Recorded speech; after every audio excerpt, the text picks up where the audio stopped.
Durant la majeure partie de l'histoire humaine, la religion a été considérée comme permanente, non seulement influente, mais inévitable, un élément autour duquel les civilisations naissent et s'effondrent, mais ne jamais vraiment abandonnées. Les empires se sont effondrés, les rois furent renversés, des systèmes politiques entiers ont disparu. Et pourtant, la religion subsistait. Elle a survécu à la chute de Rome, les Lumières, industrialisation, des révolutions scientifiques qui ont bouleversé notre compréhension de l'univers. Même après 2 guerres mondiales, après que l'humanité ait vu de quoi elle était capable de s'autodétruire, la religion subsistait. Les tribunaux font encore prêter serment aux témoins sur des livres saints. Les hommes politiques invoquent encore Dieu dans les moments de crise. L'histoire religieuse est toujours enseignée à l'école comme une vérité fondamentale, et non comme une simple note de bas de page. Cette hypothèse semble donc presque incontestable. La religion peut évoluer, il peut se fragmenter, elle pourrait moderniser son langage et adoucir ses angles, mais elle existera toujours. Une chose aussi ancienne doit être résistante. Un phénomène aussi répandu est forcément nécessaire. Cette croyance procure un sentiment de sécurité réconfortant, presque évident. Mais quand on examine de près ce qui se passe en ce moment, quelque chose de profondément étrange apparaît. La religion ne s'adapte pas à la vie moderne comme on le suppose. Il ne s'agit pas simplement d'un changement de forme. Elle perd peu à peu les conditions qui, autrefois, rendaient la croyance possible.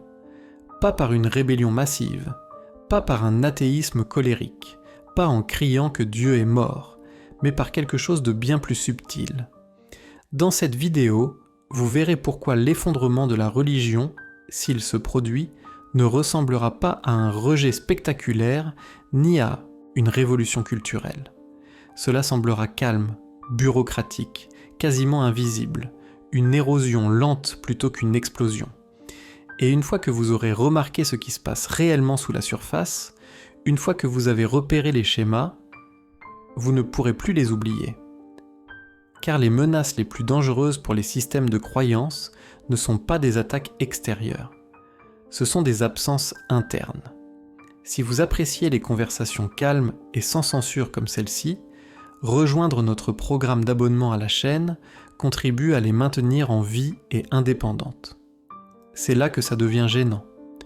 Quand on parle d'effondrement de la religion, on imagine généralement la disparition des croyances. Les églises se vident du jour au lendemain, la foi remplacée par la science ou le nihilisme. Mais ce n'est pas ainsi que disparaissent les systèmes de croyances. Elles ne disparaissent pas lorsque les gens cessent d'y croire. Elles s'effondrent lorsque les gens cessent d'en avoir besoin.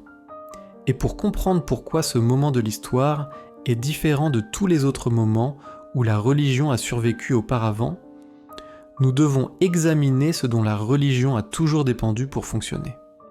Pas spirituellement, structurellement, les supports invisibles qui ont fait que la croyance semblait naturelle, nécessaire et indiscutable pendant des milliers d'années.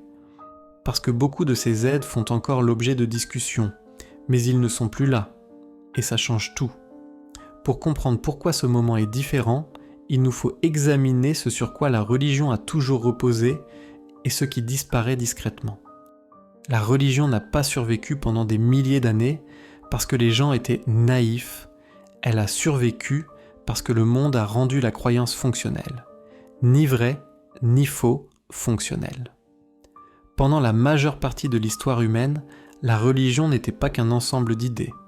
C'était un système d'exploitation. Et comme tout système, son fonctionnement dépendait de conditions très spécifiques. La première condition était la pulchité, rareté de l'information.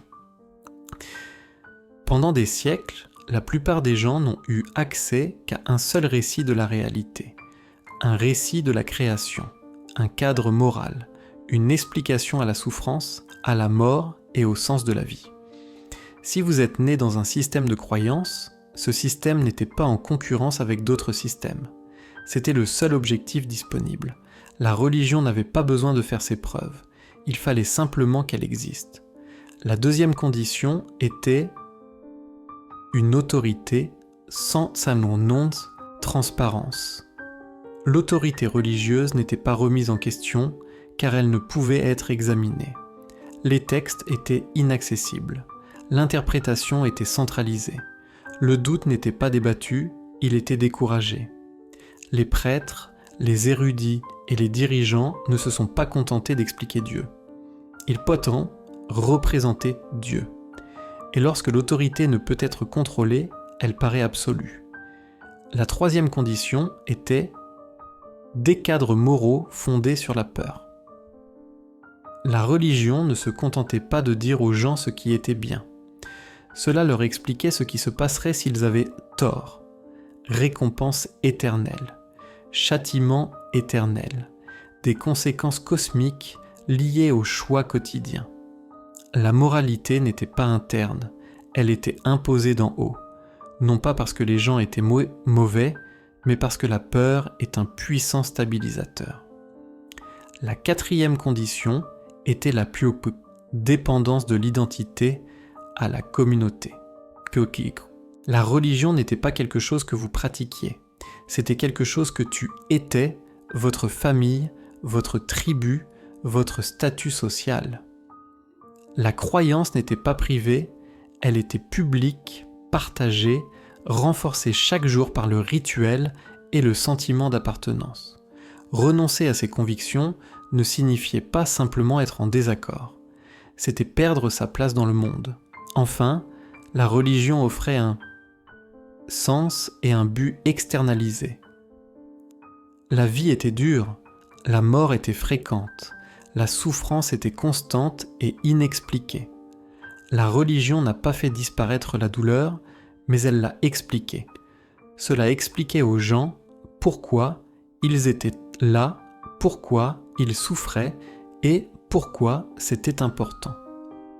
Dans un monde sans réponse, la religion était la source de réponse. Voilà pourquoi la religion a fonctionné si efficacement pendant si longtemps. Ce n'était pas seulement une question de croyance, c'était la structure, un système d'exploitation morale qui vous dictait comment vivre, un ciment social qui unissait les communautés, un moteur d'explication dans un monde incapable de s'expliquer lui-même. Et voici le point crucial que la plupart des gens ignorent. La religion ne s'effondre pas lorsque les gens cessent de croire. Elle s'effondre lorsque la croyance devient facultative. Quand la morale n'a plus besoin de permission divine. Quand l'identité ne dépend plus d'une croyance partagée. Quand le sens peut être construit plutôt que reçu.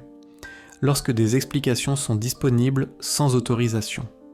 À ce stade, la croyance cesse d'être inévitable. Cela devient un choix. Et les systèmes de croyance n'ont jamais été conçus pour concurrencer le libre arbitre.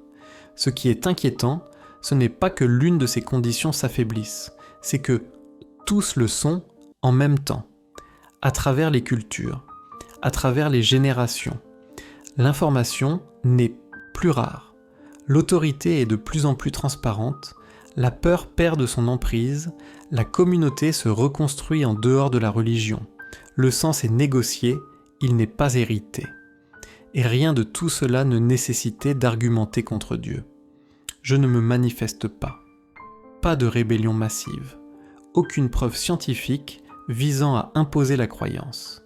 Ce qui conduit à la constatation la plus désagréable de toutes. Ce renversement, l'anéantissement de tout ce sur quoi la religion s'appuyait autrefois, ne provient pas de la science. Cela ne vient pas de l'athéisme. Cela vient de la vie quotidienne. Pendant la majeure partie de l'histoire, l'autorité religieuse n'a pas eu besoin de faire taire l'opposition. Elle ne lui a tout simplement pas permis d'exister. Les systèmes de croyance étaient protégés par la distance, l'analphabétisme et l'isolement. Vous n'avez pas choisi de religion. Vous en avez hérité. Et quelle que soit l'histoire qu'on vous a racontée sur la réalité, cette histoire avait rarement à rivaliser avec une autre. L'autorité religieuse s'est nourrie de récits contrôlés. Non pas parce que les dirigeants étaient toujours malveillants, mais parce que le contrôle était intégré à la structure. les textes sacrés étaient filtrés par les institutions. L'interprétation s'est faite de manière descendante, jamais latérale. Les questions n'étaient autorisées que dans les limites déjà approuvées, et tant que l'information circulait dans une seule direction, les croyants semblaient stables, puis quelque chose a changé. Pas soudainement, pas de façon dramatique, mais de manière irréversible. Internet n'est pas apparu comme un argument contre Dieu. Il est arrivé comme accès. Et l'accès change tout. Internet n'a pas créé les athées. Cela a créé des comparaisons. Pour la première fois de l'histoire, une personne pourrait rencontrer religions multiples, interprétations multiples, systèmes moraux multiples, avant de s'engager envers l'une d'entre elles.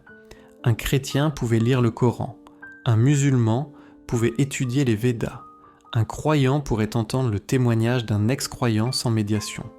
Ne pas attaquer, juste pour voir. Et une fois que la croyance est mise en parallèle avec les alternatives, quelque chose de subtil se produit. La foi cesse d'être absolue. On commence à avoir l'impression que c'est situé. Il s'agit du passage d'une croyance héritée à une croyance évaluée. Quand une croyance est héritée, elle paraît naturelle, comme la gravité, comme le langage. Mais lorsqu'une croyance est évaluée, elle devient une proposition, une option parmi tant d'autres. Et la religion n'a jamais été conçue pour ce contexte. Les gens ne perdent pas la foi comme le suggèrent les gros titres. Ils ne se réveillent pas un beau matin en décidant que leurs croyances sont fausses. Ils le contextualisent. Ils se rendent compte que leur religion ressemble beaucoup à celle dans laquelle ils ne sont pas nés.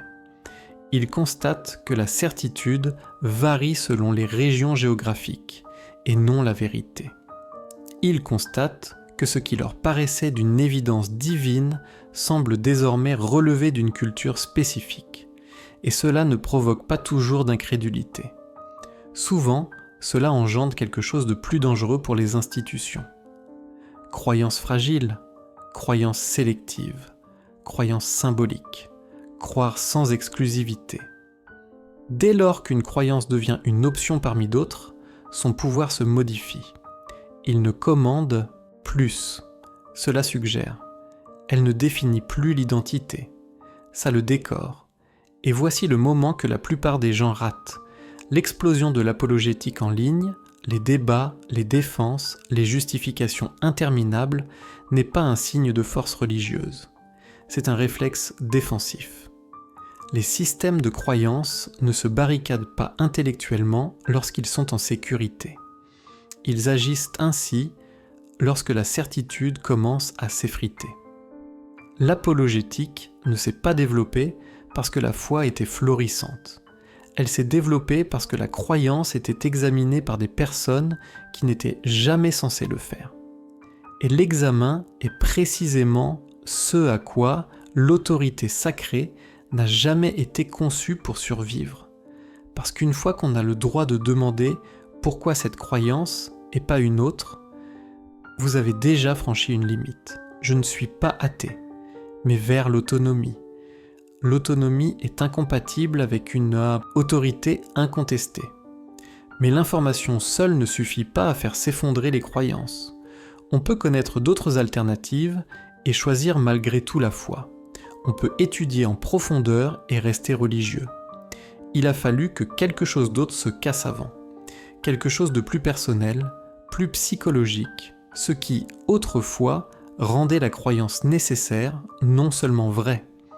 Et c'est là que l'histoire se poursuit. Pendant des siècles, la religion a occupé une place qu'aucune autre institution ne pouvait égaler. Ce n'était pas seulement la source du sens, elle était la source même de la moralité. Le bien et le mal ne sont pas issus du raisonnement humain, ils venaient de Dieu. Remettre en question la morale, c'était remettre en question l'autorité. Et remettre en question l'autorité, c'était risquer le tout pour le tout, votre communauté, votre identité, votre salut. Cela a créé l'un des liens psychologiques les plus puissants de l'histoire. L'idée que sans Dieu, la morale s'effondre, que les humains, livrés à eux-mêmes, dérive vers le chaos. Cette bonté requiert une supervision. Ce sens s'évapore sans commandement divin.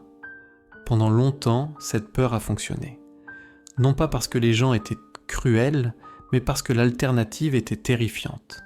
Si la morale n'est pas donnée, alors il faut le construire.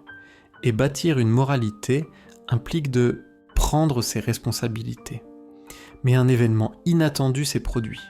À mesure que les systèmes de croyance perdaient de leur emprise, la société ne s'effondrait pas. Elle s'est réorganisée. Le raisonnement moral a commencé à s'éloigner de l'obéissance, et en vue des conséquences. Loin du commandement divin et en vue d'un impact humain. L'éthique séculière n'est pas apparue comme une rébellion contre Dieu, mais en réponse à la réalité vécue. Les droits de l'homme ne proviennent pas des Écritures. Ils sont issus de la souffrance, des guerres, de l'esclavage, en observant ce que font les humains lorsque le pouvoir n'est pas contrôlé. La morale fondée sur l'empathie ne posait pas de questions. Qu'est-ce que Dieu permet ? Il a demandé « Qu'est-ce qui cause du tort ?»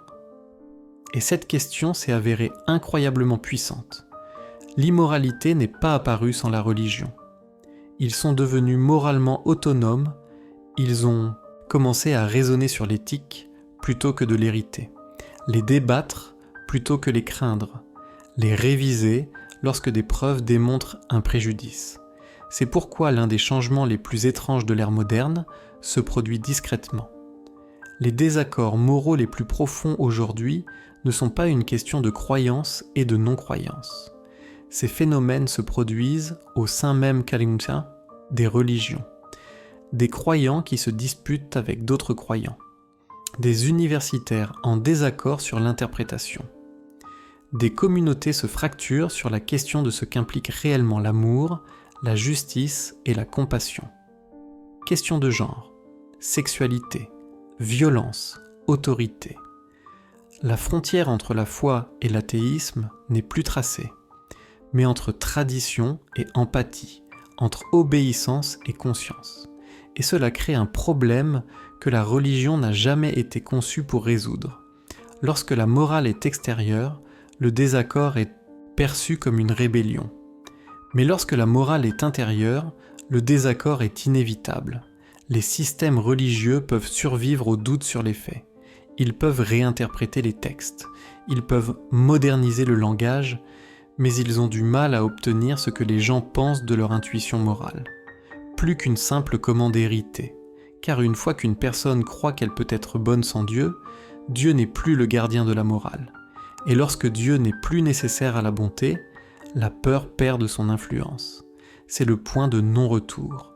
Non pas parce que la croyance disparaît, mais parce que la croyance modifie la fonction. Dieu devient symbolique plutôt qu'autoritaire. Une source d'inspiration, pas d'instruction.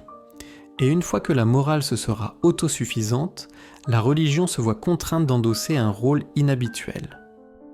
Facultatif. Ce qui soulève une question à laquelle la religion n'a jamais été conçue pour répondre. Pas d'un point de vue philosophique, pas psychologiquement. Que se passe-t-il lorsque les gens cessent d'avoir besoin de la religion pour être bons ? Pendant la majeure partie de l'histoire, les croyances étaient héritées. Vous n'avez pas découvert la religion, vous êtes né dedans. Elle était imprégnée de votre langue, de vos coutumes, de votre nom de famille. Avant même que vous puissiez la remettre en question, la croyance vous avait déjà façonné. La religion s'est transmise de génération en génération de la même manière que la culture. Silencieusement, automatiquement, sans frottement. Mais quelque chose de fondamental a changé. La croyance ne se transmet plus, il faut faire un choix. Et ce simple changement change tout. Les jeunes générations ne rejettent pas la religion de manière spectaculaire. Ils n'organisent pas de révolution, ni ne rédigent de manifestes. Ils se désengagent, ils respectent toujours leurs parents. Ils assistent toujours aux mariages, aux enterrements, aux fêtes, mais la croyance elle-même est passée au second plan. Le rituel devient occasionnel. La présence devient symbolique. la croyance littérale devient facultative, voire discrètement abandonnée. Non remplacée par l'athéisme, remplacée par l'indifférence, et l'indifférence est un fléau que la religion n'a jamais su combattre, on peut discuter avec les critiques, vous pouvez débattre avec les sceptiques, vous pouvez répondre aux accusations. Mais on ne peut pas lutter contre l'apathie. Un système fondé sur l'engagement ne peut survivre à un intérêt superficiel. C'est là que le contraste générationnel devient visible, non pas hostile, mais indéniable. Les générations plus âgées percevaient souvent la religion comme une source de stabilité, comme sur ordre, comme un point d'ancrage dans un monde chaotique. Les jeunes générations perçoivent le monde différemment. Ils ont grandi dans un contexte de changement constant, avec un accès mondial, avec des récits concurrents toujours présents. Pour eux, la religion n'est pas oppressive, c'est périphérique. Pas faux, tout simplement inutile. Et c'est là la position la plus dangereuse que puisse occuper la croyance. Parce que les gens ne se battent pas contre ce dont ils n'ont pas besoin. Ils finissent tout simplement par le dépasser. C'est pourquoi de nombreuses institutions religieuses ont mal interprété la situation. Ils interprètent la baisse de fréquentation comme une rébellion. Ils partent du principe que les jeunes sont en colère ou hostiles. Mais la colère implique toujours un engagement. Ce qui se passe maintenant est plus calme. La foi n'est plus au centre de l'identité. C'est une couche parmi tant d'autres, souvent le plus facile à enlever. Et lorsque les convictions ne sont pas héritées, les institutions perdent leur atout le plus précieux. Temps. Chaque génération doit désormais regagner sa légitimité, rejustifier l'autorité, réexpliquer l'objectif. Et chaque échec s'aggrave. Il ne s'agit pas d'un effondrement soudain, c'est de l'érosion, lent, insensible, quasiment invisible jusqu'à ce qu'elle ne le soit plus. Ce qui rend ce changement si difficile à inverser, c'est que rien n'est retiré. Aucune loi n'interdit de croire. Aucune idéologie ne la remplace par la force. Les gens choisissent tout simplement de ne pas perpétuer cette tradition, ce qui révèle quelque chose de gênant. La religion ne survit pas à l'incrédulité. Elle survit à la dévotion. Et la dévotion ne peut plus se transmettre. Mais même cela ne constitue pas un véritable effondrement. Le véritable effondrement ne se produit pas entre les générations. Cela se produit au sein même de la religion. Pendant la majeure partie de son histoire, la religion n'a pas rivalisé avec d'autres explications. C'était l'explication. Création, moralité, souffrance, finalité. Toutes les réponses s'inscrivent dans un cadre unique. Mais avec le temps, cette structure a commencé à partager l'espace. D'abord et avant tout la science.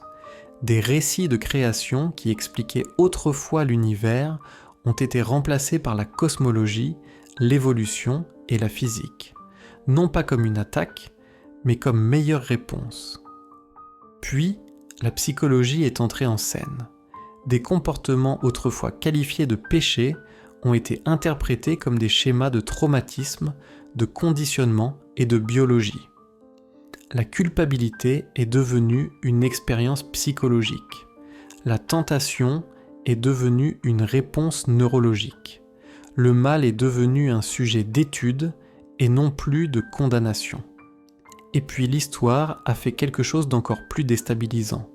Elle expliquait les Ptiti Tilimwet, écriture elle-même.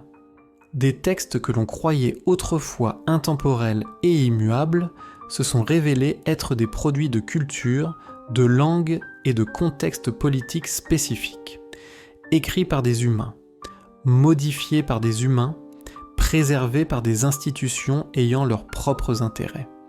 Rien de tout cela n'exigeait d'hostilité envers la croyance, mais cela a créé une pression à laquelle la religion n'avait jamais été confrontée auparavant. Réinterprétation. Pour rester pertinente, la religion a commencé à s'adapter. La métaphore a remplacé le littéralisme, ordre atténué par le contexte. La certitude a cédé la place au symbolisme. Chaque réinterprétation a permis à la croyance de survivre un peu plus longtemps. Mais cela a eu un prix. Chaque revendication édulcorée affaiblissait l'autorité. Chaque métaphore soulevait une question. Chaque exception en appelait une autre. Les systèmes de croyance survivent grâce à la conviction et non à la flexibilité. Et c'est cette contradiction interne avec laquelle la religion vit désormais. Pour rester pertinent, il doit changer. Pour conserver son autorité, elle ne doit pas. Donc, il fait les deux, en permanence. Cela crée une tension étrange chez les croyants. Si l'écriture est une métaphore, d'où vient l'obligation ? Si le péché est d'ordre psychologique, où se situe la culpabilité ? Si la création est symbolique, où commence l'autorité divine ? Ce ne sont pas des questions posées par des personnes extérieures. Ils viennent de l'intérieur. Et les institutions le ressentent. Plus la religion s'adapte à la compréhension moderne, moins cela paraît certain. Moins cela paraît certain, moins il détient de pouvoir. Parce qu'un système de croyance qui doit sans cesse s'adoucir pour survivre finit par cesser d'inspirer la conviction. Elle devient une source d'inspiration plutôt qu'une directive, réconfortant plutôt qu'autoritaire, personnel plutôt que contraignant. Et lorsque la croyance devient suffisamment flexible pour s'adapter à tout, cela cesse de signifier quelque chose de précis. Il ne s'agit pas d'un effondrement par la confrontation, c'est un effondrement par accommodement. Et cela nous amène à la constatation la plus désagréable de toutes. Quand les gens entendent le mot « effondrement », ils imaginent une disparition. Temple vide, fermeture des églises, la foi effacée du monde, mais ce n'est généralement pas ainsi que se terminent les systèmes de croyance. La religion ne disparaîtra pas. Elle perdra de son autorité. La croyance persistera. Mais elle ne commandera plus, cela suggérera, cela deviendra personnel plutôt que collectif, symbolique plutôt que littéral. Optionnel au lieu d'hérité. Dieu ne disparaît pas dans ce futur. Dieu s'individualise. Et lorsque les croyances deviennent privées, les institutions s'affaiblissent. Pas du jour au lendemain, pas de façon dramatique, tranquillement. Les rituels subsistent, mais de moins en moins de gens se sentent liés par eux. Les traditions perdurent, mais sans obligation. Les espaces sacrés existent, mais sans autorité incontestée. Dans le même temps, la spiritualité se fragmente. Les gens empruntent au lieu de soumettre. Ils interprètent au lieu d'obéir. Ils construisent le sens plutôt que de le recevoir. Ce n'est pas une rébellion, c'est une réorientation. Et cette distinction est importante. Car se poser des questions ne vous rend pas immoral. Cela vous rend conscient. Le malaise n'est pas toujours synonyme de doute. Parfois, c'est la vérité qui rattrape la croyance. Et si un système de croyance ne peut survivre à un examen moral sincère, le problème n'a donc jamais été celui qui posait la question. Un Dieu véritablement bon ne craindrait pas l'examen. Cela ne nécessiterait pas l'ignorance, ne s'effondrerait pas sous le poids de la compassion. Ce qui s'estompe dans ce processus, ce n'est pas la foi elle-même, mais la peur qui, autrefois, l'imposait, la peur de demander, la peur de partir, la peur de penser différemment. Et sans peur, la croyance change de forme. Cela devient quelque chose que vous portez sur vous, pas quelque chose qui vous porte. Voilà à quoi ressemble réellement un effondrement. Il ne s'agit pas d'une guerre contre la religion,